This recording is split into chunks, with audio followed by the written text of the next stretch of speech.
don't know about you, but I feel like we should be like in a dance club right now. This is awesome. You're like, I didn't think I could think about dance clubs in church. It's okay. It's okay. How's it going, Obi-Wan? You guys doing well today?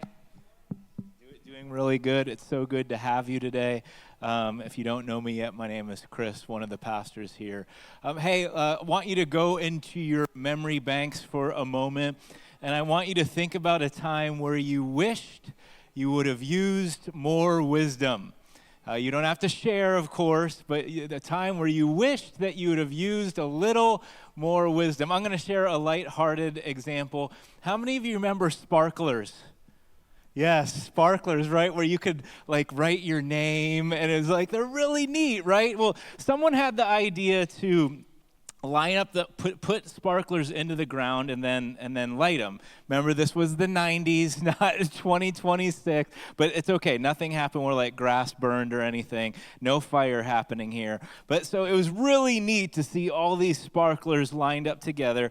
And then afterwards, my aunt did a very wise thing by starting to douse each sparkler with water. I don't know what I was thinking, but I was like, I don't need to douse mine. I'm going to go pick it up myself. So I go to grab for the sparkler. It must have been wedged into the ground a little bit too much. Needless to say, it didn't move, but my fingers started to move up the sparkler. How many of you know that this doesn't end well with my fingers already, right? My fingers moved into the burn part. I'm like, it hurts so badly, and I'm like, that's going to leave a mark. It did leave a mark. I had 2 burn blisters on my fingers. Obviously, that's a lighthearted example. How many of you have had to do this in your brain before? I shouldn't have said it. Foot in mouth, right? Like, oh, why did I say that? That was so not the wise thing this day. How many of you have gone through this? I have dumb tax. You paid your dumb tax financially, right? Yeah. Robin and I have done that too. We've paid our dumb tax financially. What about making a decision based on fear or on haste instead of wisdom? And how about this? Was there a time where you were glad that you used wisdom? Think of a time where I'm so glad we used wisdom in that situation. Just to share another story with you, there was one time where Robin and I were searching for a car for her. We thought we found a really good one, lower mileage, good deal. But I don't always do this, but I had this sense that I was supposed to bring someone with me that knew cars, because I don't know cars at all. Here's what I know about cars. They drive. That's about, besides changing the oil, that's pretty much all I know about cars. So he comes with us, and I'd say, hey, why don't you drive it instead of me? And I'm like, man, this feels good. It feels like it's going well. It's a nice car. He like pulls me to the side afterwards, and he's like, I have this suspicion because of how it looks and how it drives that the mileage has been lowered on this car. And I'm kind of in awe already. I'm like, I think the car looks great. It drove well. It felt like it drove well to me. And it wasn't a mistrust thing. I'm just like, wow, how can you tell this? Come to find out, he was right. We did a Carfax on the car. They lowered the mileage by 50,000. Wow, so man, this person that just had a little wisdom, saved us a lot of money and a lot of trouble. We were so glad that we used someone of wisdom, since I don't know much about cars. Speaking of wisdom, it's essential. It helps us navigate life and make good decisions. So the question is, how do you gain it? How do you gain wisdom? Now, becoming a Christ follower is the wisest decision a person can make. How many of you agree with that? You can just nod your head right now. It's the wisest decision that a person can make. But being one doesn't automatically make them wise. right? Being a Christ follower doesn't even though it's the wisest decision, it doesn't automatically make us wise. So how do we gain it? How do we get wisdom like the series title says? I'm glad you asked. See, you guys are wise already. You're asking the good questions. Listen into what it says in Proverbs 9. It says this. It says, the fear of the Lord is the beginning of wisdom, and knowledge of the Holy One is understanding. See, this proverb answers our question. When we fear the Lord, wisdom begins. Now, before I share how, let me talk about fear. Usually when we think of the word fear, we think of being afraid. And when we're afraid, it kind of draws us away. And more specifically, when we're afraid of someone, we're typically less than authentic, and we play it safe. And in extreme cases, we may want to avoid them. So this is obviously not the type of fear that that the Proverbs talking about, and that more importantly that God desires. He wants a close friendship with us, not for us to avoid him. He wants us to be authentic, not fake. He wants us to trust him, and you typically don't trust someone you fear. So when you think of fear, at least when it comes to the fear of the Lord, think of awe, respect, and honor. Everybody say awe.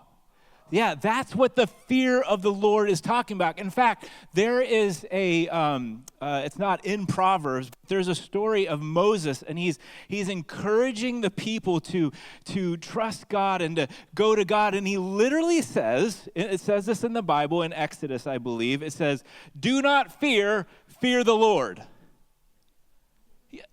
What? Moses, what? But if you look at what he's saying, the first word means do not be afraid. Do not be in terror. The second fear he mentions is awe, honor, respect. And so what was Moses saying? Don't be afraid of him. Be in awe of him. Don't be afraid of him. Be in awe of him. So the thought process isn't be afraid. Be very, very afraid. It's be in awe. You hear that? The thought process isn't be afraid. It's be in awe. Because when we're in awe, we're drawn in. When we respect someone, we listen closely because we want to learn from them. We imitate their habits and values.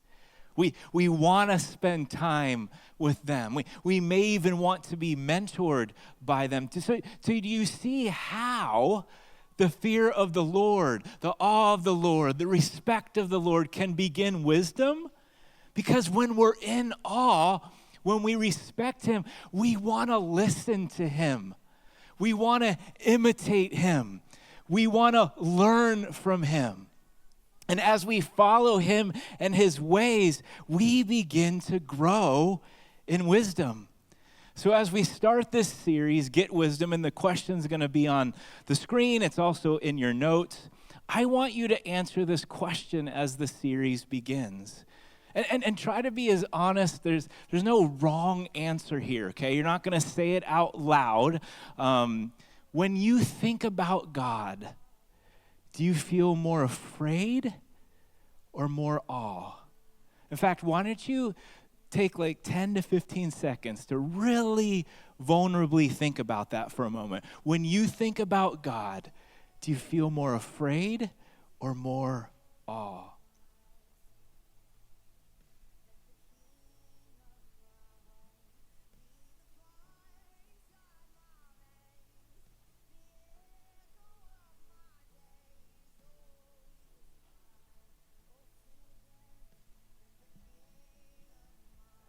Just being vulnerable with you from my experience.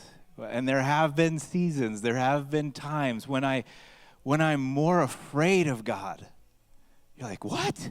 The pastor? Yeah, the pastor. Where I've been more afraid of God instead of more in awe of him. And when I've been there, I don't know about you, but it's not a great way to live. It's just not a great way to live. So if you're there too, or if you've been there before, may this truth help your soul. It says this in 1 John 4. There is no fear in, help me. Say it convincingly, people. Love, yes. But perfect love drives out fear. It doesn't say it gives you fear. It says it drives it out. Perfect love drives out fear. It's why it's important to receive his love and trust it. His love for you can drive out unhealthy fear of him. Isn't that interesting? His love for you can drive out unhealthy fear of him. That's how important and powerful his love is. So if you notice times, just like I've gone through, and I'm sure I'll go through again, where you're afraid of God more, start with his love. Remind yourself of his love. Post it in places to remind you. Put it on the mirror in your bathroom. Put it on the desk by your bed. Put it in the dashboard of your car. Put it on your phone. Put it on your computer at work, whatever. Post it in places to remind you of his love. Wake up in the morning thanking him for it. God, I'm not sure what my day holds, but I am sure of this. You love me. And I thank you that you love me today. And I will do my best to walk in that love today. Because as I walk in your love, my fear can be driven out. Receive and trust in his love, which means accept that he loves you instead of just believing you're unlovable. Now, it doesn't happen overnight, and I can attest to that. But as we trust and experience his love, unhealthy fear can fade.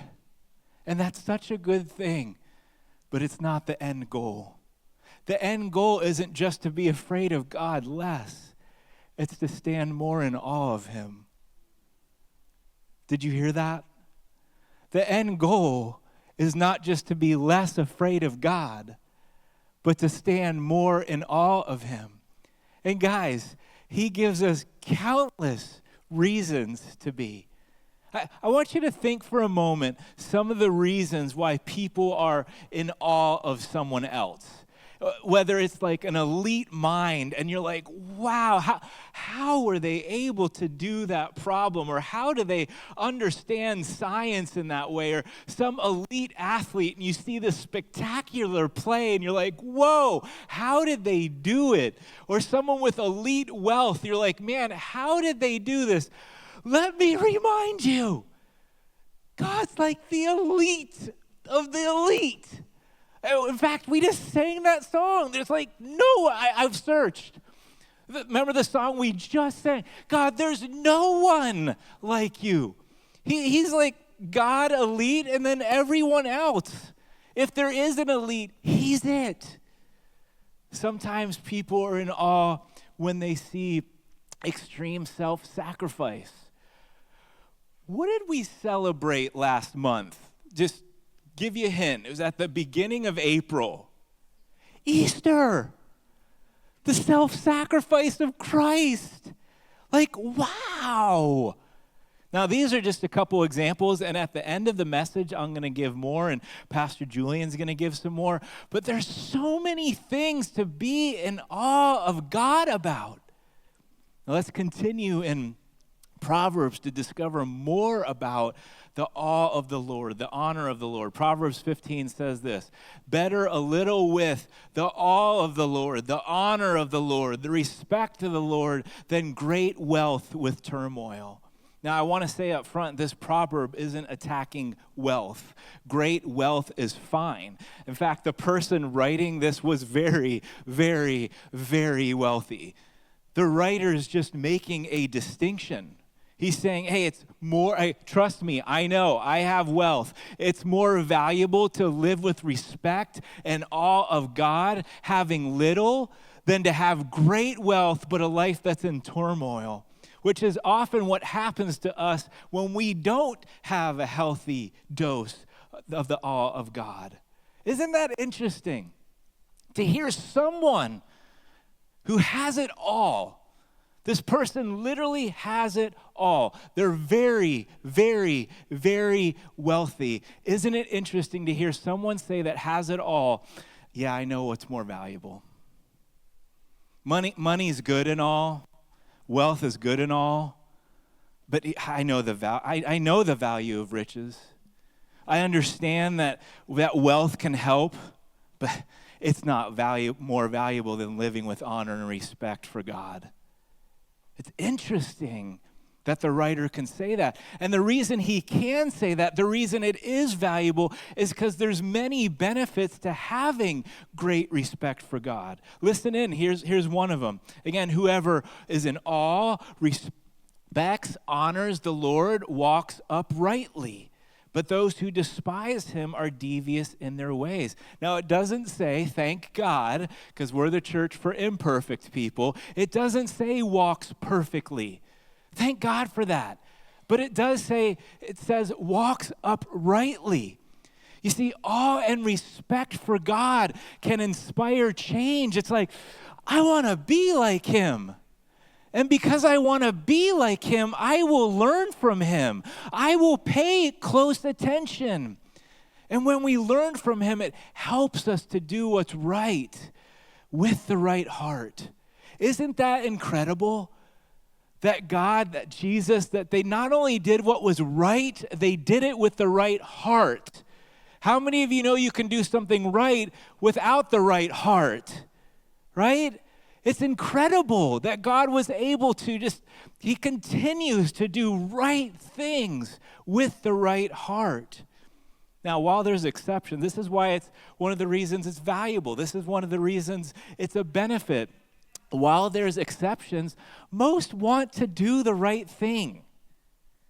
We don't always, we're not perfect, but most want to do. In fact, I've never had someone come into my office. I've never had a friend say to me, I just want to do wrong things all the time. That's like my goal in life. I want to be, God does everything right. I want to be the one that does everything wrong. No, most of us want to do the right thing. And so a benefit of living in awe of God is that we learn to do what's right with the right heart. Listen in for some more benefits. It actually shares more towards the end of Proverbs 14. It says this, whoever, again, awe, honor, respects the Lord has a secure fortress, and for their children it will be a refuge. The fear of the Lord is a fountain of life, turning a person from the snares of death. Do you see the benefits? You see the benefits just found in those couple verses? Awe and respect for God can bring safety. Now, sometimes this means outward safety. Doing what's right often protects us. But we also know that outward safety isn't always guaranteed just because we live for God. But what's really cool is respect for God that helps us live wisely can also and ultimately, everybody say ultimately, fear of God can ultimately bring safety and peace to our souls. Because even in hard circumstances or when falsely accused, we can feel secure knowing we did what was right in his eyes. In fact, Pastor Julian and I just this week we were connecting with a pastor, and they were sharing the difficulty they're going through, and they're going through a season of division and false accusation, and that does hurt. They're not oblivious to that hurt, but they were also able to say, I do know this. I did what was right in God's eyes. And there was a security and a peace there. Even though it hurt him, he knew that before the Lord, he could at least say, I did right. See the benefit? Peace, safety. The proverb describes another benefit. Awe for God becomes life-giving. It could turn around people who felt dead inside or who were headed nowhere through unwise decisions in life and lead them to new life outwardly and inwardly. Outwardly as they rebuild their lives through wise decisions with his help. Inwardly with his peace, knowing like, thank you, God. Thank you that you're helping me make good decisions. So do you see why wisdom is so valuable? It's because there's so many benefits to having an awe and respect for God that motivates us to live life rightly. That said, there's something that the author realizes that can affect how we live for God and make, even though it's just so important and so valuable, there's times where, and he's going to describe it, and I think you're going to be able to say, yeah, I know exactly what the writer is talking about. I think we've all been there where it's tempting to devalue our wise choices. Listen to what he says in Proverbs 23. Do not let your heart envy sinners, but always be zealous. Say zealous with me. Zealous. But always be zealous for the awe, the honor, the respect of the Lord. There is surely a future hope for you, and your hope will not be cut off. What is this proverb alluding to? You know, there are times when doing right, with the right heart, these wise things bring positive results.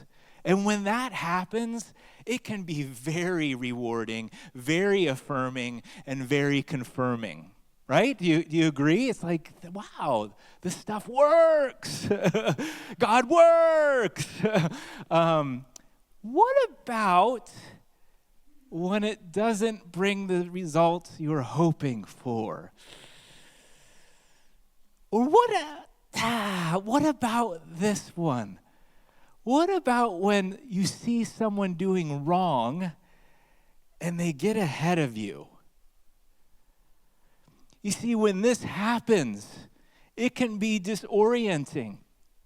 And if we're not careful, we may start to shift our attitude or our hope that the proverb is talking about. And there can be many different examples, but let me just share one progression shift example. When we're disoriented by some of the examples I just gave, we may start asking, if we're being honest, if we're being vulnerable, is this worth it?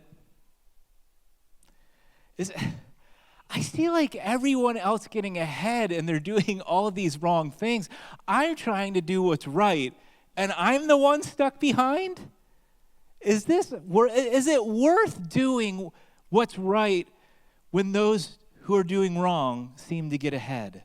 And if that mindset takes hold, we may begin to trust God less and lose motivation to live wisely.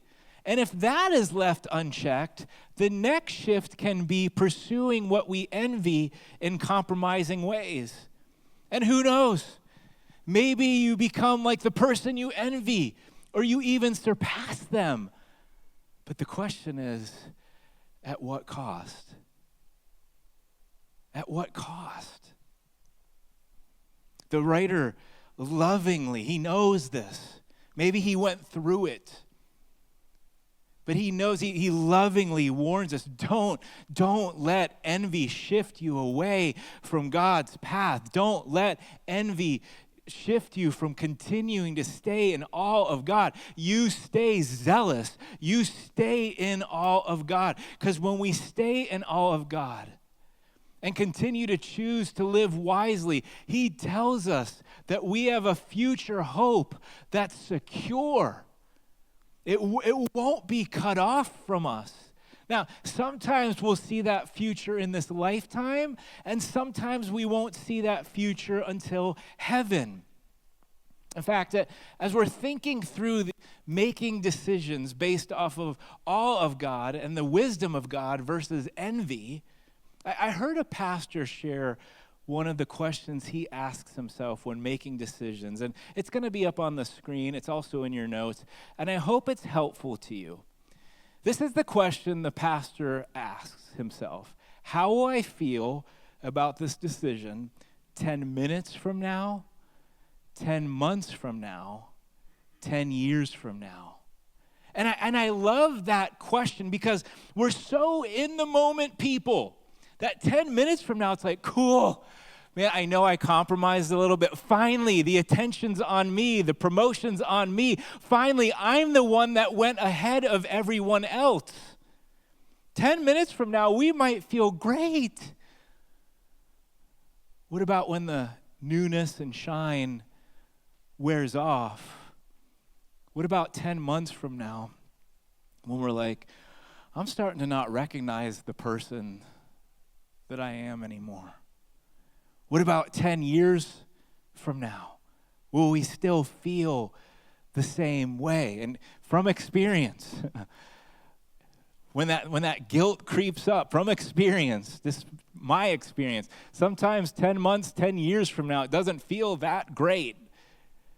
It's interesting that this pastor and also the writer of Proverbs, they're trying to shift our focus to the future. You see what he's doing? Yeah, 10 minutes from now. But what about the future? What about 10 months from now? What about 10 years from now? It's interesting that the writer does the same thing. He's shifting our focus in the future. In the moment, let's be honest. Let's be vulnerable. Following God doesn't always seem worth it. Sometimes it does. Sometimes we get the results we want. Sometimes cool things happen. Sometimes we get the opposite results than we thought. If we're being honest, following God in the first 10 minutes, sometimes it feels good. Sometimes it doesn't. And so he's shifting our focus. We might not get the results. Others may go ahead by doing wrong. But he's telling us, you have a future hope that's secure. It can't be cut off. In the end, might not be worth it in this moment to you, but in the end, it's worth it. And it's worth it because the writer says, you have a hope that's secure. Even when people go ahead, stay focused on being in awe of God. Live with an honor before him. Earlier, I mentioned the goal. The end goal isn't to just be afraid of God less. It's to stand more in awe of him. So, because when we're in awe of him, it can motivate us to live wisely. So now the question becomes, how do we stand more in awe of him? How do we stand more in awe of God? Especially if we've had a relationship with God for a while, how do we stand more in awe of him? Now, there is many ideas, there's many ways, but I want to share one, okay?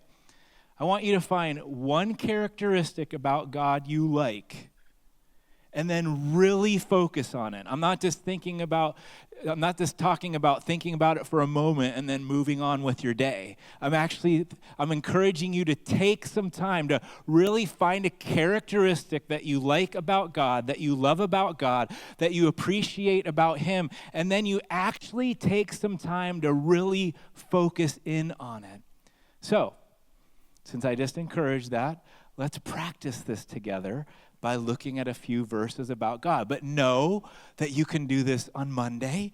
You can do this on Wednesday. You can do this. You don't have to just do this on a Sunday. So the first one is, in Genesis 1, it says this. It says, in the beginning, God created the heavens and the earth. It's like, cool.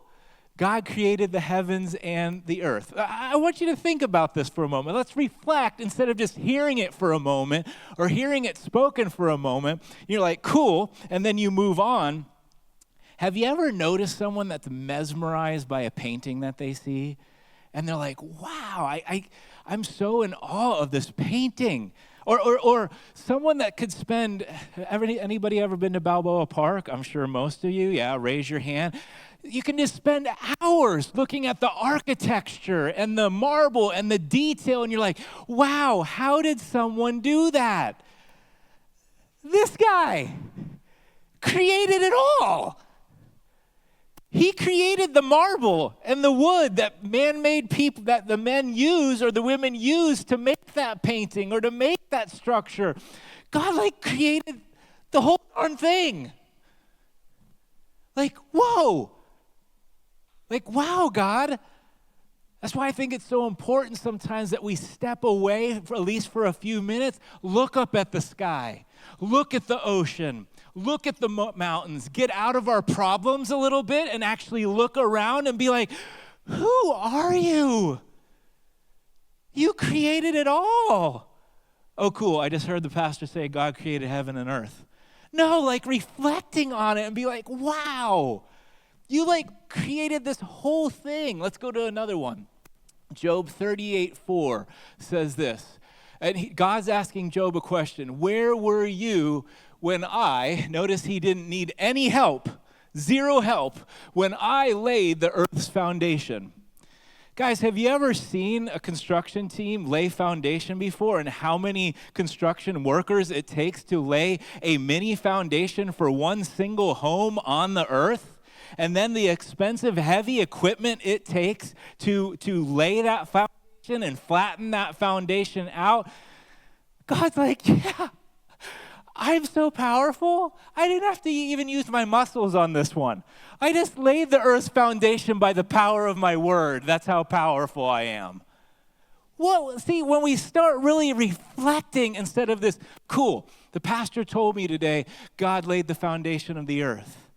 Instead of just hearing it, reflecting on it, and realizing wow, you're really, really powerful. You're someone I can be in awe of. Okay, one more. Romans 5:8-10 says this. But God demonstrates his own love for in this. While we were his friends, while we were not walking perfectly, but walking uprightly, Christ died for us while we were his servants, while we were listening to Cool. Jesus died for me. That's what the pastor said today. That's what the devotional told me. Cool. I'll move on with my day now. Reflect for a moment. I wouldn't allow my son to die for my enemy. Would you?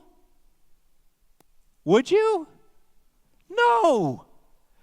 I wouldn't allow my son to die for someone that I liked. Why? Because I like him more. But see, when we don't just hear it, when we start to really reflect on what it's saying, it's like, you must really be a gracious and loving God, to where you allowed your son to die even when we were still rebelling, when we were your enemies, when we could care less about you, when we were defying you, when we were rebelling against you. That's when Jesus died. Wow. Your grace, your mercy. You see what's happening here? It's going beyond hearing it and getting to a place where we focus on it and think through it, on what the words of the Bible are actually saying about an almighty, awesome, no one like you, God. It doesn't matter which trait you focus on. Meditating on him can grow your awe. Again, it's not just hearing about God. It's reflecting on him. It's dwelling on him. It's thinking through what's being said. Start comparing him to every other person. You're like, there really is no one else like you. You are the one that I can be in awe of. So let's close this way. I want you to think of one characteristic of God you appreciate. And again, I just don't want it to be, you can do whatever you want in the end, but my encouragement is don't let it be just like a vapor. and then it's something else. Really take a little time couple moments to reflect on that characteristic and thank him for it. Because most people, we said this earlier, most people want to get wisdom. And the Bible's encouraging us, hey, you want wisdom? You want to get wisdom? It starts with the awe of God. It starts with the respect and honor of God. So why don't you guys, before Chris comes out here and sings our last song together, why don't you guys take a few moments just between you and God, appreciate something about him, reflect on it for a little bit, really think it through. Love you guys.